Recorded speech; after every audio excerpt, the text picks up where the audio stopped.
నమస్కారం ASN news కి స్వాగతం। ఎన్డీఏ కూటమి ప్రభుత్వం అధికారంలోకి వచ్చి సంవత్సరం కావస్తున్నా నేటికి సూపర్ 6 పథకాలు అమలు చేయలేదని, ఈ ఏడాది పొగాకు పంటలు వేసిన రైతాంగము తీవ్ర స్థాయిలో నష్టపోయారని వైఎస్ఆర్సీపీ పార్టీ జిల్లా అధ్యక్షుడు మేరుగ నాగార్జున తెలిపారు। అద్దెకి వైఎస్ఆర్సీపీ పార్టీ కార్యాలయంలో ఆదివారం ఏర్పాటు చేసిన మీడియా సమావేశంలో ఆయన మాట్లాడుతూ, ఎన్నికల సమయంలో చంద్రబాబు నాయుడు ఇచ్చిన హామీలు ఒక్కటి అమలు చేయలేదని, ఎన్డీఏ కూటమి ప్రభుత్వం ఏర్పడి సంవత్సరం కావస్తున్నా ఇచ్చిన హామీలు ఎందుకు అమలు చేయలేకపోయారో చెప్పాలన్నారు। చంద్రబాబు ఇచ్చిన హామీలు దొంగ హామీలు అని నాగార్జున విమర్శించారు। జూన్ 4వ తేదీన వెన్నుపోటు దినంగా ప్రకటిస్తూ నియోజకవర్గంలోని ఎంఆర్ఓ కార్యాలయం వద్ద నిరసన కార్యక్రమం చేపట్టారని, అందరూ పాల్గొని జయప్రదం చేయాలన్నారు। మాజీ ముఖ్యమంత్రి జగన్మోహన్ రెడ్డి ఎన్నికల సమయంలో ఇవ్వని హామీలు కూడా అమలు చేసి చూపించారని, ప్రజలకు మాట ఇస్తే చేసి చూపించే ఏకైక నాయకుడు జగన్ అని, చంద్రబాబు ఇచ్చిన మాట నిలబెట్టుకోలేకపోయారని నాగార్జున పేర్కొన్నారు। ఉద్యోగాలు చేసే ఉద్యోగస్తులకు ఏం జరుగుతూ ఉందో వారికి తెలుసు। వాటన్నిటికీ మన ముఖ్యంగా ఈ రాష్ట్రంలో వ్యవసాయం, రైతు బాగుంటే, వ్యవసాయదారుడు బాగుంటే ఆ ఊళ్ళు బాగుంటాయి, పల్లెలు బాగుంటాయి, కౌలు రైతులు బాగుంటారు, కూలి రైతులు బాగుంటారు, కూలి చేసుకునే వాళ్ళ కూడా బ్రహ్మాండంగా జరుగుతుంది। అలాంటి వ్యవసాయాన్ని దండుగా ఆలోచనతో పరిపాలన చేస్తా ఉన్నారు। ఈరోజు వ్యవసాయానికి జగన్మోహన్ రెడ్డి గారు ముఖ్యమంత్రిగా ఉన్నప్పుడు ఈ రాష్ట్ర చరిత్రలో ఏ ముఖ్యమంత్రి చేయనటువంటి విధంగా వ్యవసాయాన్ని ఓళ్ళల్లో తెచ్చాడు। రైతు భరోసా కేంద్రాలు పెట్టాడు, ఏ ప్రాంతంలో ఏ పంట వేయాలో చెప్పాడు, ఏ పంటకి ఎంత ఎరువులు వేయాలో చెప్పాడు, ఎంత దిగుబడి వస్తుందో ముందే గమనించాడు, ఏ రైతు ఎంత అమ్ముకోవాలో, ఎంత మద్దతు ధరకు అమ్మాలని 2-3 సంవత్సరాల క్రితం ఈ పంటకు ఈ మద్దతు ధర అని చెప్పి వ్యవసాయం చేయించి రైతులు సుభిక్షంగా నిరంకాల వ్యవసాయం చేస్తే బ్రహ్మాండంగా బ్రతికేమని చెప్పే పరిస్థితి జగన్మోహన్ రెడ్డి గారు తెస్తే ఈరోజు ఏం జరుగుతా ఉంది? మిరప వేసుకున్న రైతు ఏమైపోయాడు? మిరప వేసుకున్న రైతు గుంటూరు యార్డ్ దగ్గర బయట పడుకుని చివరికి టిఫిన్ కూడా డబ్బు లేని పరిస్థితిలో ఉంటే జగన్మోహన్ రెడ్డి గారు వచ్చి మిరప రైతులను ఆదుకోండి అని చెప్పి అడిగితే ఆ రోజు కేంద్ర ప్రభుత్వానికి ఉత్తరం రాజుగా మాయ చేశాం, 11,000 చిల్లరకి కొట్టాం అని చెప్పి ప్రజల్లో మోసం చేసి ఈ రోజు ఈ మిరప రైతు పరిస్థితిని అడుగుతా ఉన్నా। మెరక ప్రాంతంలో పర్టికులర్ గా ఈ ప్రాంతం పొగాకేసే రైతు ఈరోజు ఆత్మహత్యలు చేసుకుంటానికి కారణం చంద్రబాబు నాయుడు గారు కాదని అడుగుతా ఉన్నాం। పొగాకు రైతు ఎంత ఉంది? పొగాకు రేట్ ఎంత ఉంది?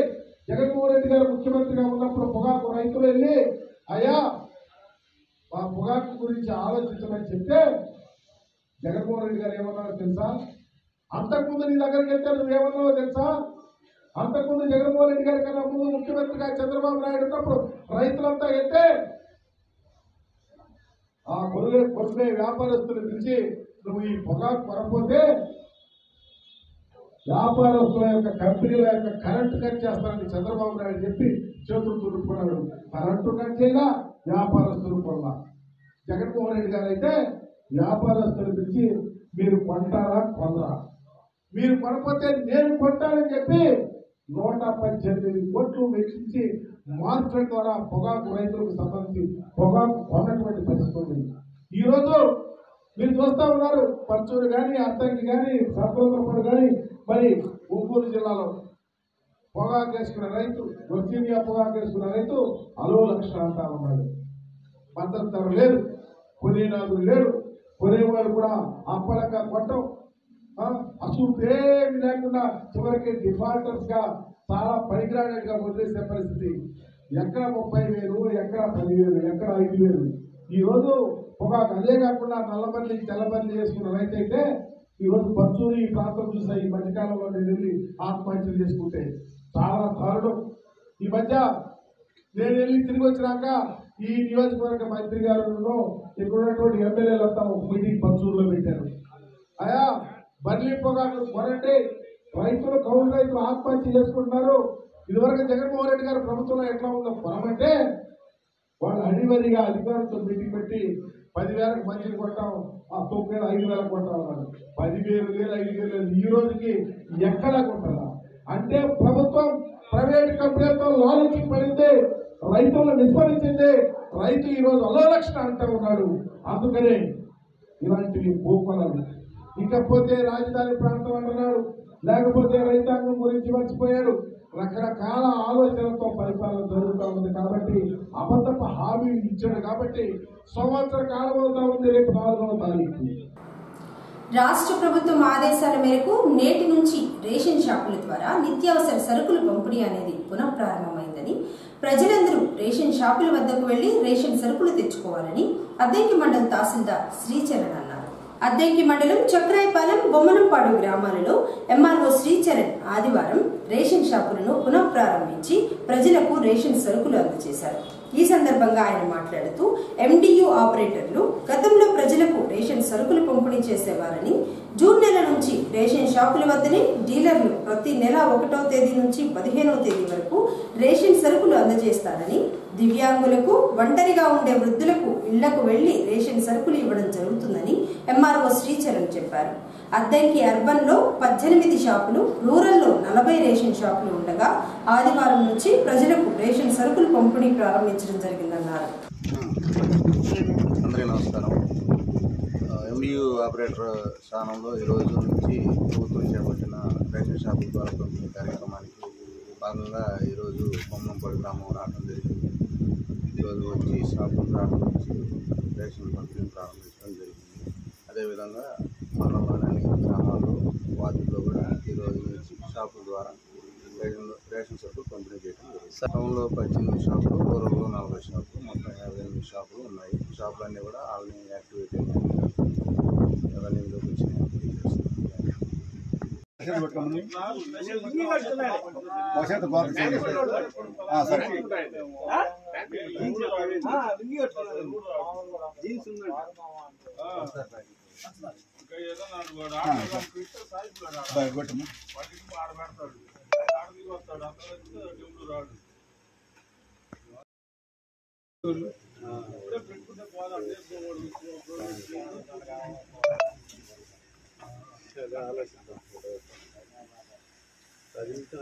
నంబర్ పెడతాను.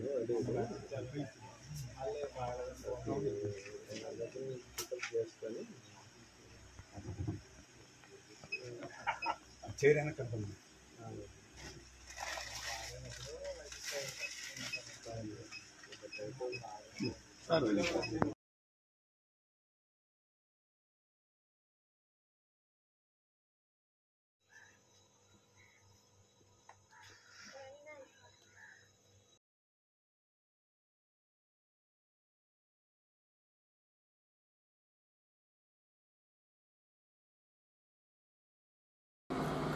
ప్రతి నెల ప్రజలకు ఇచ్చే రేషన్ సరుకుల్లో అవకతవకలు అనేవి జరగకుండా ఉండాలన్న ఉద్దేశంతో ఎన్డీఏ కూటమి ప్రభుత్వం తిరిగి మరలా రేషన్ షాపుల ద్వారా నిత్యావసర సరుకుల పంపిణీ పునఃప్రారంభించాలని తెలుగుదేశం పార్టీ బాపట్ల జిల్లా ఉపాధ్యక్షులు నాగినేని రామకృష్ణ అన్నారు.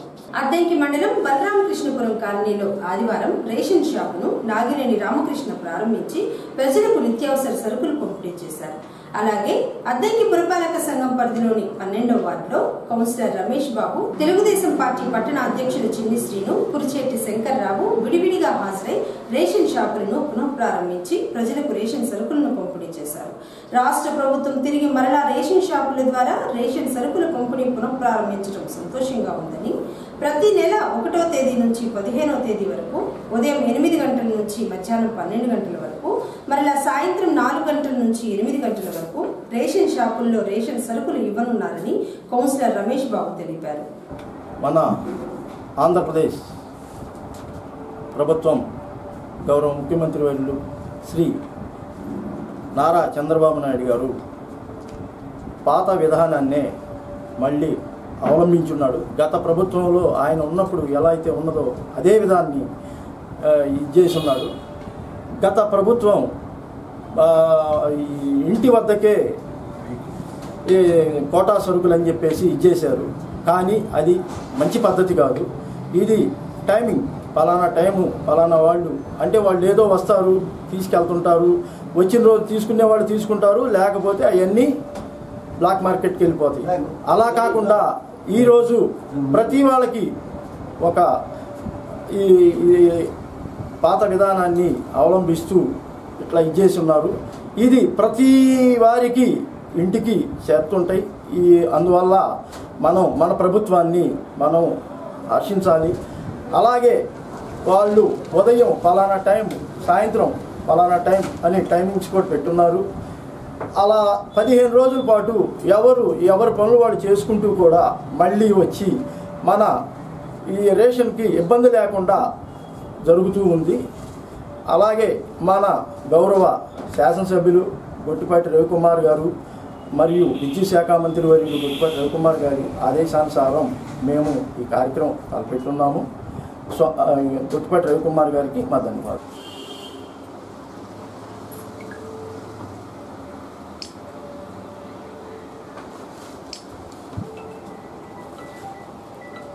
తర్వాత అమ్మాయి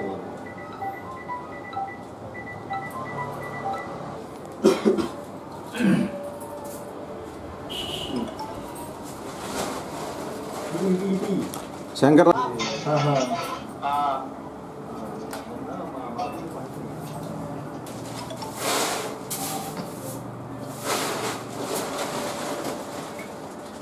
ఇక్కడ ఎదురుగా పెట్టారు, కొబ్బరి చెక్కలు కింద పెట్టారు. ఇది జుట్టు మీకు నేను వస్తాను, నేను ఫోన్ చేస్తాను.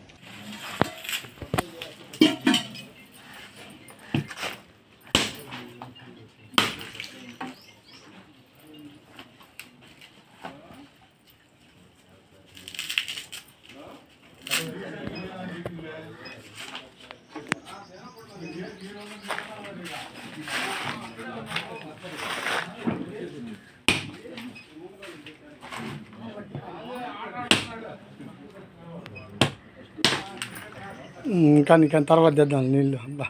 బొక్కిట్లేదు అంటున్నాడా? బాబాయ్ కొట్టాను సరే నేను పెట్టాను, బాగుంటుంది.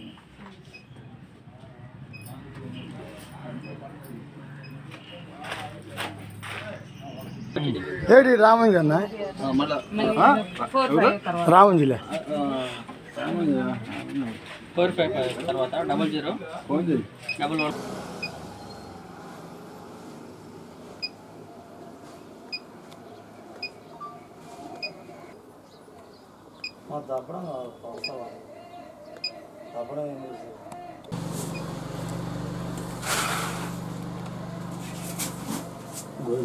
11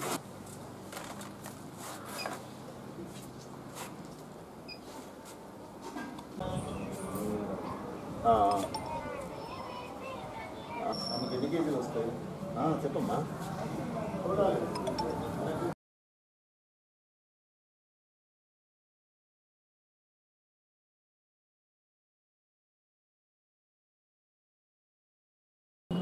ప్రతి లబ్ధిదారుడికి రేషన్ సరుకులు అందాలన్న ఉద్దేశంతో మాజీ ముఖ్యమంత్రి వైఎస్ జగన్మోహన్ రెడ్డి దూరదృష్టితో MDU వాహనాల ద్వారా రేషన్ సరుకులు పంపిణీ చేస్తుంటే ఎన్డీఏ కూటమి ప్రభుత్వం MDU వాహనాలు రద్దు చేయడం మంచి వైఖరి కాదని వైఎస్ఆర్సీపీ పార్టీ వాణిజ్య విభాగం జిల్లా అధ్యక్షులు గునుపూడి రఘురామగుప్తా తెలిపారు. ఈ సందర్భంగా ఆయన మాట్లాడుతూ ప్రభుత్వాలు మారినప్పుడల్లా గ్రామాల్లో, పట్టణాల్లో రేషన్ షాపు డీలర్లు మారుతున్న తరుణంలో రేషన్ షాపులకు వెళ్లి రేషన్ సరుకులు తెచ్చుకోవాలంటే ప్రజలు ఇబ్బందులు పడుతున్నారని, దీనిని దృష్టిలో పెట్టుకుని గత వైసీపీ ప్రభుత్వంలో MDU వాహనాలు ఏర్పాటు చేసి ఆపరేటర్ల ద్వారా రేషన్ సరుకులు ఇళ్ల వద్దకే వచ్చి ఇచ్చే విధంగా చేశారని, ఎన్డీఏ ప్రభుత్వం స్పందించి MDU వాహనాల ద్వారా రేషన్ సరుకులు పంపిణీ జరిగే విధంగా చూడాలని రఘురామగుప్తా డిమాండ్ చేశారు. మాజీ ముఖ్యమంత్రి వైఎస్ జగన్మోహన్ రెడ్డి గారు చాలా దూరదృష్టితో రేషన్ డోర్ డెలివరీ విధానాన్ని ప్రవేశపెట్టారు. గ్రామాల్లో వైఎస్ఆర్ కాంగ్రెస్ పార్టీ, తెలుగుదేశం పార్టీ 2 గ్రూపులు ఉంటే, ఒక డీలరు ఒక అధికారంలో ఉన్నప్పుడు ఒక పార్టీలో ఉంటే, ఇంకోటి అధికారం పోగానే ఆ తెలుగుదేశం పార్టీ వస్తే తెలుగుదేశం డీలరు, వైసీపీ వస్తే వైసీపీ డీలరు ఉంటారు. అదేవిధంగా ఆ గ్రామాల్లో 2 వర్గాలు ఉంటాయి. 2 వర్గాలు ఉన్నప్పుడు ఒక వర్గం వారు డీలర్షిప్ చేసేప్పుడు ఇంకో వర్గం వారు అక్కడికి వెళ్ళలేకపోతున్నారు. ఆ విధానాన్ని గమనించాడు జగనన్న. అక్కడికి పోయినప్పుడు రేషన్ షాపుకి పాతయ్యని మనసులో పెట్టుకొని వేలు ముద్ర పట్టలేదు, తర్వాత మళ్ళీ రా జనాలు ఉన్నారు మళ్ళీ రాని పదే తిప్పుతున్న దాన్ని బట్టి జగన్మోహన్ రెడ్డి అన్న గారు ఈ విధంగా ఆలోచించి రాజకీయాలకు అతీతంగా డోర్ డెలివరీ విధానాన్ని ప్రవేశపెడితే ఇప్పుడు కూటమి ప్రభుత్వం ఈ విధానాన్ని రద్దు చేశారు. కానీ ఇది గ్రామాల్లో చాలా ఇబ్బందికరమైన విషయాలు. డీలర్ దగ్గరికి పోయి రేషన్ తీసుకోవడం అనేది, ప్రత్యర్థి వాళ్ళు తెలుగుదేశం నాయకుల దగ్గరికి పోయి రేషన్ తీసుకోవడం అంటే అది జరగట్లేదు. అందుకే 80%, 81% వస్తుంది. మిగతా వాళ్ళు రేషన్ తీసుకోవట్లేదు. మంచి విధానాన్ని తూట్లు పడిచారు. దీన్ని డోర్ డెలివరీ విధానాన్ని అవినీతి అని, కుంభకోణం అని ప్రత్యేకమైన పదాలు వాడుతున్నారు. ఏది మంచి విధానం? డోర్ డెలివరీ ప్రజల దగ్గరికి తీసుకెళ్ళడం మంచి విధానమా? రేషన్ షాప్ లో ఉండి 80% ఉండి మిగతాది వేస్ట్ అయితే అది అవినీతి. అది ప్రజలు గమనించాలి. అదేవిధంగా కూటమి ప్రభుత్వం కూడా గమనించాలి. బాపట్ల వాణిజ్య విభాగం అధ్యక్షులు గున్పూడి రఘురామగుప్తా విషయాన్ని ఖండిస్తున్నారు. సంతమాగులూరు మండల పరిషత్ సమావేశంకు సరిపడా కోరం లేకపోయినా సమావేశాన్ని నిర్వహించడం వెనుక ఏమి దాగి ఉందో అధికారులు ప్రజలకు తెలియజేయాలని సిపిఐ పార్టీ జిల్లా కార్యదర్శి తన్నీరు సింగరకొండ ప్రశ్నించారు. ఈ సందర్భంగా ఆయన మాట్లాడుతూ నిబంధనలకు తూట్లు పొడిచి తమకు ఇష్టం వచ్చినట్లు సమావేశం ఏర్పాటు చేయడం సరైన వైఖరి కాదని, ఎక్కడైనా ఎప్పుడైనా కోరం లేకుండా సర్వసభ్య సమావేశాలు జరిగాయా అని మండిపడ్డారు. సర్వసభ్య సమావేశాలు మొక్కుబడిగా ఏర్పాటు చేసి అభివృద్ధి పనుల గురించి చర్చ జరపకపోవటం బాధాకరమైన విషయమని, సర్వసభ్య సమావేశానికి సంబంధించి సర్పంచులకు, ఎంపీటీసీ సభ్యులకు ముందస్తు సమాచారం అనేది ఇచ్చారా లేదా అన్న అనుమానం కలుగుతుందన్నారు. ఈ విషయంపై ఎంపీడీఓ సమాధానం చెప్పాలని సింగరకొండ డిమాండ్ చేశారు. సంతమాగులూరు మండలంలో జరుగుతున్న అభివృద్ధి పనుల గురించి చర్చించి ఏం జరుగుతుందో ప్రజలకు తెలియాల్సిన అవసరం లేదా అని సింగరకొండ ఆగ్రహం. తన్నీరు సింగరకొండ. నేను సిపిఐ బాపట్ల జిల్లా కార్యదర్శిగా పనిచేస్తూ ఉన్నాను. నిన్న బాపట్ల జిల్లాలోనే అద్దంకి నియోజకవర్గం సంతమాగులూరు మండల సర్వసభ్య సమావేశం కోరం ఫాంగ్ కాకుండానే సమావేశాన్ని తూతు మంత్రంగా మొక్కుబడిగా జరిపారని చెప్పి ఈరోజు పేపర్లో రావటం జరిగింది. 5 సార్లు ఎమ్మెల్యేగా గెలిచినా ఇప్పుడు ప్రస్తుతం విద్యుత్ శాఖ మంత్రిగా ఉన్న మంత్రి ఇలాకాలో ఆ మండలంలో సంతమాగులూరు మండలంలో కోరం ఫామ్ కాకుండా సమావేశాలు నిర్వహించుకోవడంలో దీని వెనకాల ఆంతర్యం ఏమిటని చెప్పి ప్రజలందరూ కూడా గగ్గోలు పెట్టే పరిస్థితి ఈరోజు చూస్తూ ఉన్నాం. ఏ కాంట్రాక్టులు వస్తున్నాయి, ఎటువంటి పనులు వస్తున్నాయి, వాటిలన్నిటికీ సమాధానం చెప్పకుండా సర్పంచులు, ఎంపీటీసీలని అందరికీ ఇన్ఫర్మేషన్ ఇచ్చారో ఇవ్వలేదో, ఒకవేళ ఇచ్చినా ఎందుకు రాలేదో, ఒకవేళ వచ్చినా ఏ పనులు కావట్లేదని చెప్పి రాలేదో, దీనికి ఎంపీడీఓ గారు సమాధానం, మండల ప్రజలందరూ కూడా సమాధానం చెప్పాల్సిన అవసరం ఉంటుంది. మండల అభివృద్ధిలో ఏ గ్రామానికి ఎంత గ్రాంట్లు ఇవ్వాలి, ఏ కాంట్రాక్ట్ ఎవరికి ఇవ్వాలనే దాని మీద అన్ని విషయాలు సర్వసభ సమావేశంలో మాట్లాడాల్సిన అవసరం ఉంది. కానీ ఎవరు రాకుండానే తూతూ మంత్రంగా వచ్చిన వాళ్ళ సంతకాలు, రాని వాళ్ళ సంతకాలు కూడా అన్ని పెట్టుకొని సమావేశం నడుపుకోవటం భారత కమ్యూనిస్ట్ పార్టీ సిపిఐగా మేము తీవ్రంగా ఖండిస్తూ ఉన్నాం. భవిష్యత్తులో కోరం మళ్ళీ కూడా సర్వసభ్య సమావేశానికి 4 రోజులు 5 రోజులు ముందుగానే వాళ్ళకి ఎంపీటీసీలకి, సర్పంచులకి ఇన్ఫర్మేషన్ ఇచ్చి సర్వసభ్య సమావేశాన్ని సక్రమంగా జరిగే రకంగా మండల అభివృద్ధిని ముందుకు తీసుకుపోయే పరంగా ఎవరు కొంతమందికే కాంట్రాక్టులు, కొంతమందికే పనులు ఇచ్చేది కాకుండా అందరికీ సామాజికంగా పరంగా అందరికీ కూడా అన్ని ఎంపీటీసీలకి, అన్ని పంచాయతీలకి, అన్ని గ్రామాలకు కూడా సరైన న్యాయం చేయాలని చెప్పి ఈ మండలంలోని అభివృద్ధిని ముందుకు తీసుకుపోవాలని చెప్పి, అలా తీసుకుపోవాలని పక్షంలో ఒంటెత్తు పోకూడదు. టీడీపీ అధికారులు టీడీపీ నాయకుల కన్నా పచ్చ చొక్కాలు వేసుకొని టీడీపీ రాజకీయ నాయకుల్లాగా అధికారులు పనిచేయడాన్ని మేము తీవ్రంగా విమర్శిస్తూ ఉన్నాం.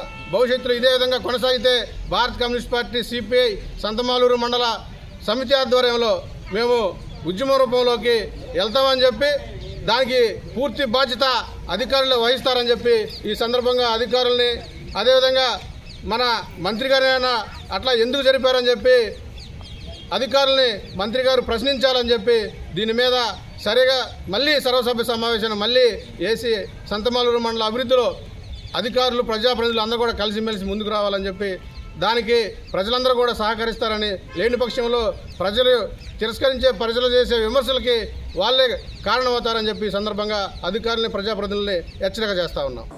ఏసీ న్యూస్ ఇంతటితో సమాప్తం. నమస్కారం.